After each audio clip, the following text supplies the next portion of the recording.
नमस्कार, कैसे हैं? मेरे ख्याल से अच्छे होंगे। इस समय भारत में लोकसभा के अध्यक्ष का चुनाव चल रहा है। तो लोकसभा अध्यक्ष की क्या भूमिका होती है, कैसे उनका चयन होता है और क्या उनके दायित्व होते हैं, कैसे उनका निर्वहन वो करते हैं, क्या अधिकार हैं, इन सारी बातों पर हम चर्चा करेंगे काम की बात के इस एपिसोड में। मैं हूं ओम पांडे, आपका गाइड, आपका दोस्त।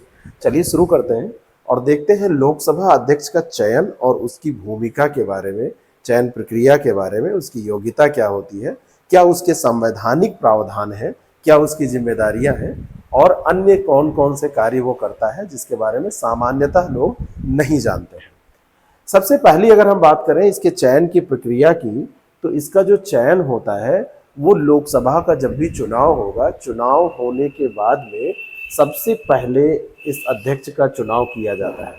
लेकिन एक रूप में इसको देखेंगे आप तो इसके पहले प्रोटेम स्पीकर चुना जाता है, जो लोकसभा अध्यक्ष के पहले ही सारे जो सदस्यगण चुनकर आते हैं उनको वो क्या करता है, शपथ दिलाने का काम करता है। इस पे एक वीडियो हमने किया था, उसको आप देख सकते हैं। जब नए सत्र का प्रारंभ होता है, राष्ट्रपति लोकसभा का नया सत्र बुलाते हैं। लोकसभा निचला सदन होता है, राज्यसभा हमारा उच्च सदन है। तो नवनिर्वाचित सदस्यों के शपथ ग्रहण के बाद अध्यक्ष के चुनाव की प्रक्रिया शुरू होती है।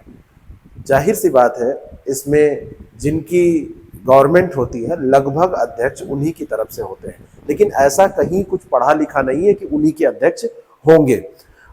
अगर हम अध्यक्ष के चुनाव की बात करें तो एक प्रस्ताव रखा जाता है कि हम इनको अध्यक्ष चुनना चाह रहे हैं। कई बार विपक्षी दल भी प्रस्ताव रख देते हैं कि हमारी तरफ से हम इनको अध्यक्ष बनाना चाह रहे हैं, लेकिन फिर मतदान होता है, जिसको मत ज्यादा मिलते हैं वही अध्यक्ष बनता है। अध्यक्ष बनने के लिए कोई योग्यता का निर्धारण नहीं किया गया है, लेकिन एक चीज है जो विशेष योग्यता के तौर पर देखी जाती है, वो है अनुभव। और जो खास तौर पर सीनियर यहाँ पर सदस्य होते हैं, जो अनुभवी सदस्य होते हैं, उनको ही इस पद पर बिठाने का काम किया जाता है। वो लोग इस पद पर बैठते हैं, इस पद के लिए उन्हें ही चुना जाता है, क्योंकि यहाँ पर सारे लोगों को एज ए टीचर, जैसे क्लास में टीचर सारे लोगों को कंट्रोल रखता है, ठीक उसी तरीके से ये भी काम करते हैं। आपने देखा होगा पूरा सदन चला करता है और उस सदन में ये चेयरपर्सन होते हैं, सामने बैठ के सबको डांटते भी रहते हैं, शांत कराते रहते हैं।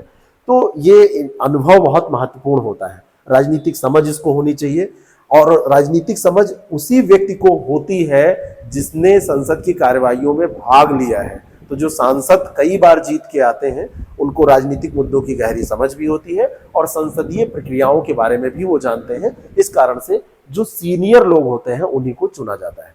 हमारे भारत का जो संविधान है उसका अनुच्छेद 93 कहता है कि लोकसभा अपने सदस्यों में से एक अध्यक्ष और एक उपाध्यक्ष का चुनाव करेगी। तो एक अध्यक्ष चुन लिए जाते हैं, एक उपाध्यक्ष चुन लिए जाते हैं। अध्यक्ष का चुनाव लोकसभा के सदस्यों के द्वारा किया जाता है, इन्हीं में से किया जाता है।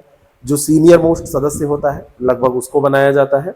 और लोकतांत्रिक प्रक्रिया की बात करें तो इनका चुनाव सदन के अंतर्गत लोकतांत्रिक प्रक्रिया को सुनिश्चित करता है, क्योंकि वहां पर भी चुना जाता है इनको, मतदान के द्वारा इनको चुना जाता है।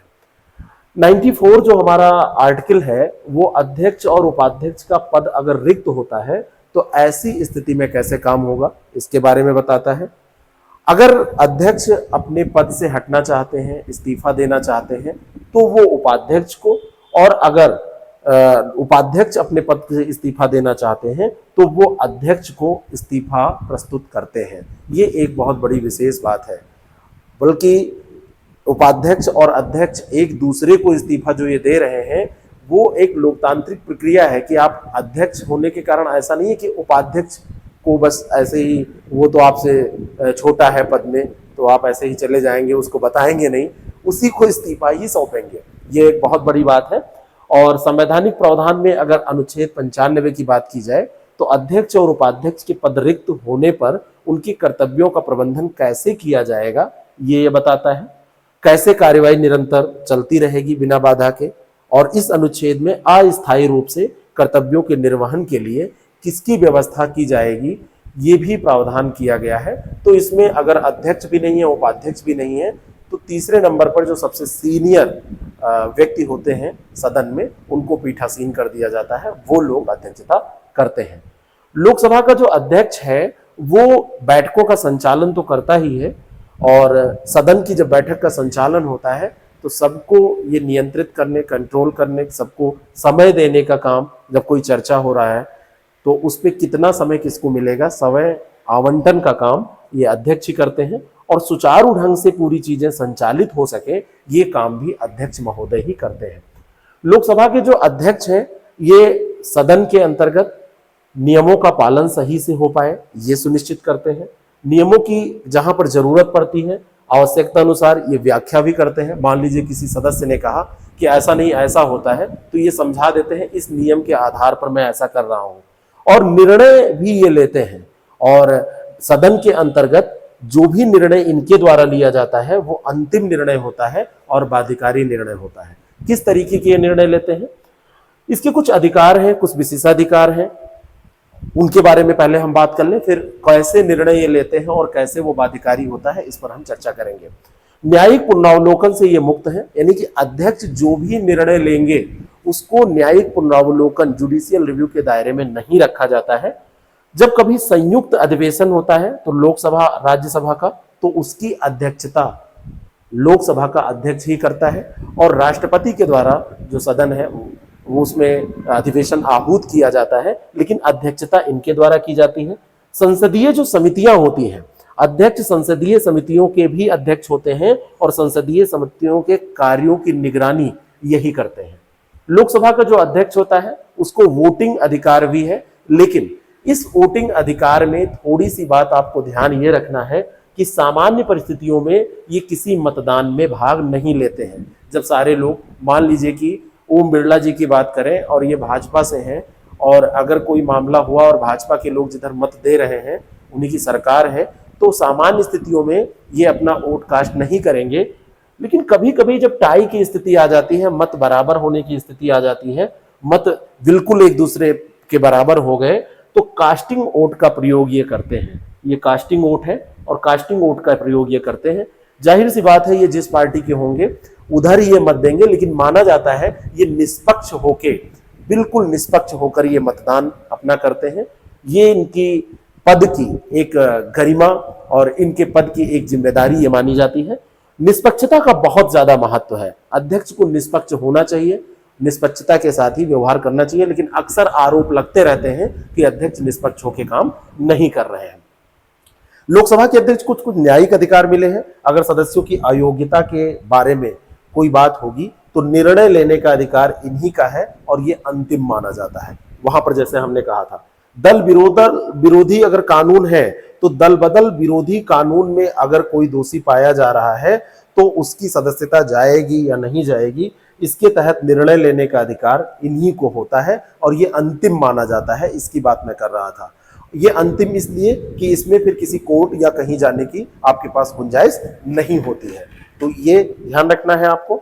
संवैधानिक महत्व ये है कि ये जो अधिकार है, न्यायिक अधिकार, ये लोकतांत्रिक प्रक्रिया की शुद्धता बनाए रखने में बहुत महत्वपूर्ण भूमिका निभाता है। नहीं तो कोई भी कुछ भी करे और उसको सजा का प्रावधान अगर ना हो तो वो बेलगाम हो जाएगा, लेकिन ये नकेल कस लेते हैं। अनुशासन बनाए रखना, असंसदीय आचरण पर कार्रवाई करना, नियमों का पालन करवाना, ये मुख्य तौर पर इनका काम होता है। ये पीठासीन जब होते हैं तो ये सारे लोगों को ये नियंत्रित करते रहते हैं, अनुशासन बनाए रखने की बात ये करते हैं।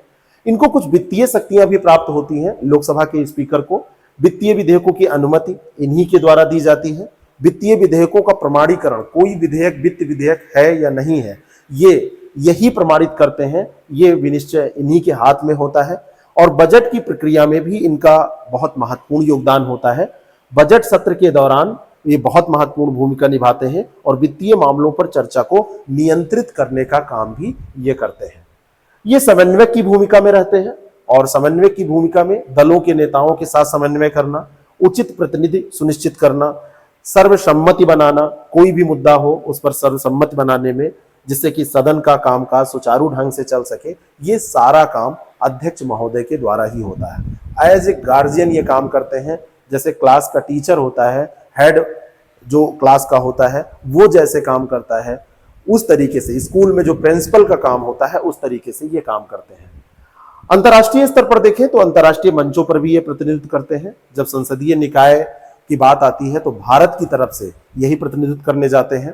बैठकें होती हैं, भारत में भी बैठकें होती हैं, जहां पे विश्व के सभी संसदीय अध्यक्ष आते हैं और जो भी सांसद है जहां की जो भी जिसका नाम हो, लेकिन वो कार्य ऐसा ही करती है, तो उन बैठकों में ये यहाँ से जाके भारत का प्रतिनिधित्व करते हैं और वहां से कोई आता है तो अपने यहाँ होस्ट भी करते हैं। विभिन्न देशों की संसदों के साथ संपर्क में भी ये रहते हैं और वहां से कुछ सीखने का या वहां कुछ बताने का काम भी ये करते हैं।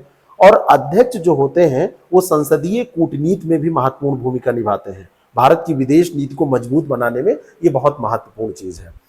अभी तक अध्यक्षों की सूची देखें तो सबसे पहले अध्यक्ष थे जिनका नाम था गणेश वासुदेव मावलंकर। 15 मई 1952 को ये पदासीन हुए और 27 फरवरी 1956 तक रहे। ये प्रथम थे। फिर M.A. आयंगर, हुकुम सिंह, नीलम संजीव रेड्डी, गुरनाम सिंह, सोमनाथ चटर्जी। पहली जो महिला थी वो मीरा कुमार, फिर सुमित्रा महाजन और फिर ओम बिरला। अभी ओम बिरला पद पर बैठे हुए हैं। ओम बिरला वर्तमान में ये अध्यक्ष हैं। ध्यान रखना है कि पहली महिला कौन थी, तो मीरा कुमार है। पहले कौन थे, तो गणेश वासुदेव मावलंकर है।